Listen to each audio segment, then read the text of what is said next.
معاہدہ توڑنے والے کے ساتھ جہاد کرنا۔ آپ یہ دیکھیں کہ سندھ طاس معاہدہ، یہ معاہدہ تھا پاکستان ہندوستان کے ساتھ، یہ معاہدہ تھا کہ جناب یہ معاہدہ ہے اور اہم ترین معاہدہ ہے، اس کی لمبی ڈیٹیل، لیکن یہ معاہدہ نہیں توڑ سکتے، انہوں نے معاہدہ توڑ دیا۔ اب آپ کو حکم کیا ہے؟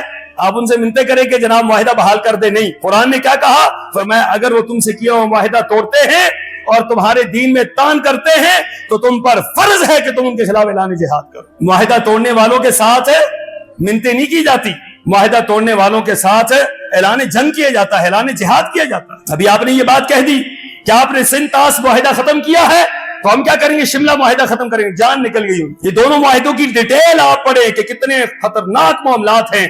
اگر سندھ طاس معاہدہ ختم ہوتا ہے اس کے اثرات کیا ہیں، شملہ معاہدہ ختم ہوتا ہے اس کے اثرات کیا؟ ہندوستان کی جان نکل جائے گی، بھارت کی جان نکل جائے گی۔ اس لیے فرمایا کہ اگر وہ تم سے معاہدہ توڑتے ہیں تو تم ان کے خلاف کیا کرو؟ اعلان جہاد کرو، اعلان جنگ کرو۔ یہ تمہارا فرض ہے کہ بدعہد قوم، عہد کو توڑنے والی قوم، ان کے خلاف میدانوں کے اندر نکلو اور اللہ تمہاری مدد کرے گا۔